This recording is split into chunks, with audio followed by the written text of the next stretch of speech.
Bonjour à tous et bienvenue dans Chimie Facile, une série proposée par la chaîne Kozo Academy. J'espère que tu vas bien. Avant de commencer, n'oublie pas de t'abonner à la chaîne, activer la cloche pour ne rien manquer. Et si cette vidéo t'aide, pense à mettre un like et à la partager avec des amis qui ont besoin d'un coup de pouce en chimie. Merci d'avance. Bienvenue dans cette vidéo où on va apprendre tout sur les isotopes. Reste. Dans la capsule précédente, on avait vu le modèle de Rutherford et puis on a vu celui de Bohr. D'ailleurs, les correctifs des exercices donnés sortent bientôt. Dans cette capsule, on va partir à la découverte des isotopes. C'est parti. Dans un premier temps, on va faire un voyage dans le temps. Puis on va voir c'est quoi un isotope et le lien avec la masse atomique relative. Puis on finira par un autre exercice. Oui, mais c'est des exercices pas méchants. Donc ne t'en fais pas. Voyageons dès maintenant dans le temps. On est en 1831. L'iode a été découverte. Il doit son nom à la couleur violette de ses vapeurs. D'ailleurs, en grec, ça se dit iodès. On trouve les atomes d'iode uniquement sous la forme 127I.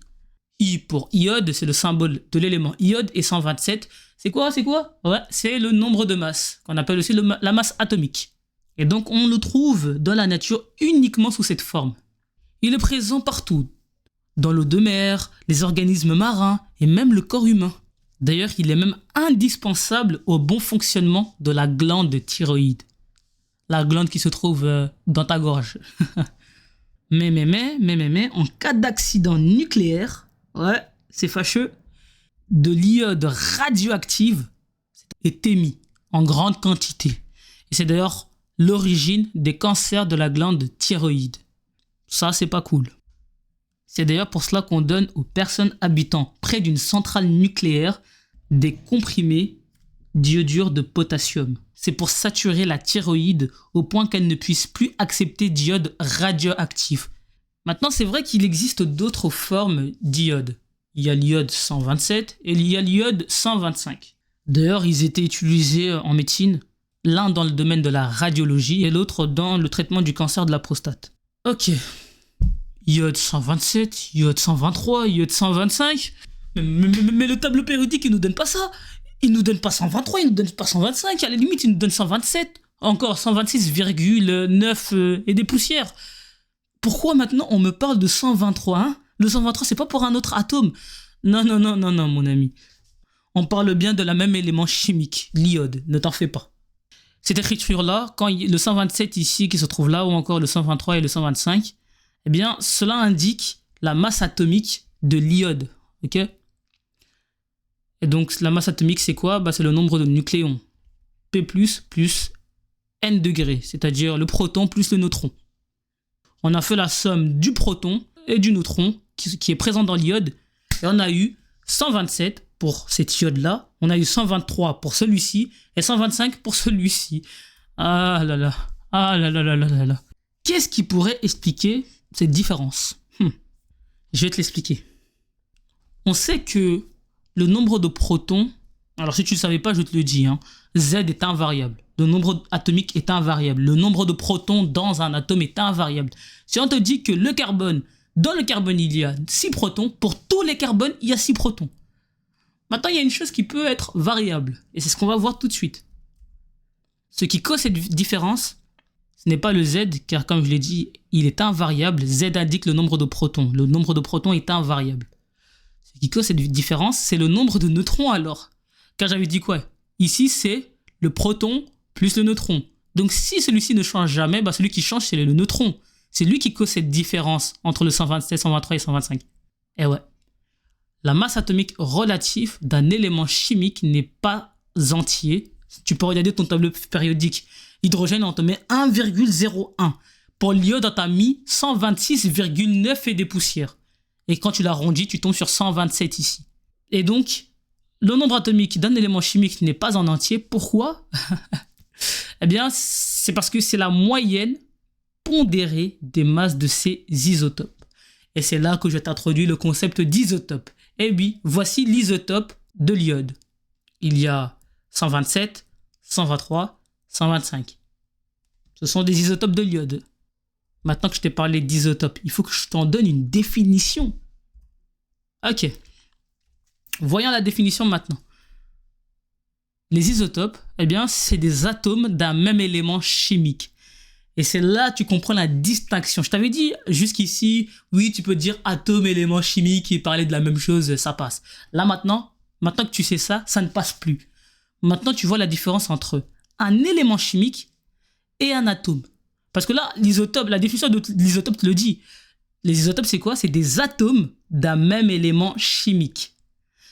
Donc, voici un atome, voici des atomes d'un même élément chimique. L'élément chimique iode. Et ces atomes, ce ne sont pas les mêmes. Dans cet iode-là, il n'y a pas le même nombre de neutrons que dans celui-ci. Et pareil pour celui-là. Et donc, voilà. Un élément chimique se détermine à partir du nombre de protons, car elle ne change jamais. Tous ces iodes, tu sais qu'ils ont le même nombre de protons. Voilà, parenthèse fermée. Tu ne diras pas que je ne te l'ai pas dit. C'est quoi des isotopes? Ce sont des atomes d'un même élément chimique, c'est-à-dire ils ont le même nombre de protons et d'électrons, mais ils n'ont pas le même nombre de neutrons. Et c'est ça qui va faire la différence. Le nombre de masses A de chaque isotope, et là tu as vu que je ne parle pas de masse atomique relative, mais de masse atomique tout court. Le nombre de masses de chaque isotope est donc différent. Un petit rappel de ce qu'on avait traité dans la vidéo précédente, c'était cette écriture-là. X, tu aurais pu remplacer X par I pour l'élément chimique. Eh bien, A, il prenait cette place-là. A, il se trouve là aussi. C'est cette écriture-là que je t'ai montré. Et donc, le Z ici, il s'écrit en dessous. Donc, voici deux types d'écriture. Choisis celle qui te plaît. De toute façon, les deux se valent. Voilà, maintenant qu'on a fait un voyage dans le temps, hein, avec l'histoire de l'iode, etc., on va revenir un peu au concept isotope et le lien avec la masse atomique relative. Voici un rappel encore, oui, je veille à ce que tu ne te perds pas. La masse atomique, c'est quoi? C'est le nombre de nucléons, protons plus neutrons. C'est ça un nucléon. Donc le nucléon, c'est la masse atomique. Le A là que je t'ai montré dans l'écriture, c'est le nombre de nucléons, de protons plus neutrons. Dans le cas d'un isotope, on parle de masse isotopique. Et ouais. Dans le tableau périodique des éléments, on fait la distinction entre éléments chimiques et atomes. C'est ce que je t'ai dit. Un élément chimique, ce n'est pas un atome. Non, non, non. La masse atomique relative, c'est donc la moyenne des masses isotopiques. La masse de chaque isotope d'un même élément chimique. Tu fais sa moyenne, tu obtiens la masse atomique relative de l'élément chimique. Et c'est donc pour ça qu'ils sont écrits en nombres décimaux, car c'est une moyenne. Voici un petit exercice, et là, je vais te demander vraiment, là, ouvre ton chakra. Je te jure que je me rappelle, à ton âge, quand j'ai dû faire cet exercice, ça m'a cassé la tête. Donc là, maintenant, je vais te traumatiser un peu, mais t'inquiète, c'est pas méchant, mais juste ouvre ton chakra. J'espère que là où tu es, ok, fais le vide dans ta tête. Silence radio. Ne pense plus à rien. Écoute seulement ma voix. D'accord. Car moi, je vais te guider avec le curseur. Voici deux éléments chimiques. Ce sont les mêmes. C'est l'élément carbone. Ces deux éléments chimiques, c'est ce qu'on appelle des isotopes. La masse de ce carbone, c'est 12. Et celui de cet isotope carbone, c'est 13. Et on te dit que parmi tous les éléments de carbone qu'il y a sur cette Terre, il y a 98,89% qui sont présentes sous ces formes d'isotopes, c'est-à-dire des carbones 12. Et il y a 1,11% autres qu'on appelle des carbones 13. Psst, il y a aussi des carbones 14, mais ça, on va pas en parler. Et donc, on avait dit quoi? Prends ton tableau périodique. Oui, prends ton tableau périodique, regarde la case carbone. Tu vois qu'il y a 12,01 qui est écrit là où on écrit les masses atomiques relatives. Donc la masse atomique relative de l'élément carbone, c'est 12,01. Ce que je vais faire maintenant, c'est que je vais te montrer comment on a obtenu ce 12,01. On a dit qu'il y a 80% de ce carbone dans la nature. Donc on prend 88,89% et on le multiplie à 12. Et puis, plus 1,11% et on le multiplie à 13. Et quand on fait l'addition de ces deux-là, on obtient la masse atomique relative, car on a dit quoi? C'était une moyenne. C'est comme quand tu calcules tes notes à l'école. C'est la même chose. Tu fais la moyenne arithmétique. Voici mes masses atomiques, qu'on appelle aussi masse isotopique. Là, je vais écrire le pourcentage. Et maintenant, prends ta calculatrice, écris ça, fais ce calcul-là sur ta calculatrice, et je t'assure que tu vas tomber sur 12,01. Écris en commentaire si tu es tombé sur cette réponse-là. Bien, maintenant qu'on a fait ce calcul, il n'était pas des plus faciles.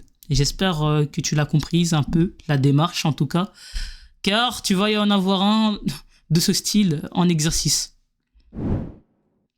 Donc exercice numéro 1, à quel élément appartiennent ces isotopes? Note correctement les différents isotopes de ces atomes. Donc voici des modèles de bord, il y en a 3. Et là, bon, je te souffle un petit truc. Comme tu vois, dans le noyau, il y a 8 protons. Ici aussi, 8 protons. On sait qu'on parle du même élément chimique. Juste que le nombre de neutrons diffère. Donc, on est face à 3 isotopes. Et je t'ai donné un petit indice, mais là, je ne dis plus rien. Maintenant, c'est à toi de faire. Trouve le nom de l'élément chimique en question et remplis les cases à remplir. C'est-à-dire, les X ici, remplis-les, remplis-les, remplis-les. Avec les noms. Exercice numéro 2, encore un tableau. Je suis fan des tableaux. Et voici des iodes. Ici, c'est l'iode radioactif dont je t'avais parlé, le 131. Tu vas indiquer pour chacun le nombre de nucléons. Rappelle-toi, le nucléon, c'est le proton plus le neutron. Je ne te ferai plus jamais le rappel maintenant. C'est à toi de le retenir. Je te demande également le nombre de protons, le nombre de neutrons et le nombre d'électrons pour chaque isotope. Un petit exercice pas méchant comme je l'ai dit. À toi de jouer. La capsule touche à sa fin et oui, je t'ai promis un exercice méchant, mais je te le réserve pour la fin de ce chapitre. J'espère qu'elle t'aura été utile. N'hésite pas à soutenir cette chaîne qui est à but pédagogique, c'est-à-dire à but de soutien scolaire pour les élèves qui ont des cours de chimie de tout niveau. Et en laissant des likes, un abonnement et des commentaires, tu m'encourages à produire davantage et beaucoup plus rapidement ce genre de contenu qui, j'espère, ira jusqu'au niveau terminal. Oui, je m'appuie d'un manuel scolaire très détaillé sur la chimie pour produire mon contenu. Et cela me prend énormément de temps. Et donc, si tu as regardé la vidéo jusqu'ici, commente, soutiens pour m'encourager à continuer dans cette tâche noble. Merci, à bientôt.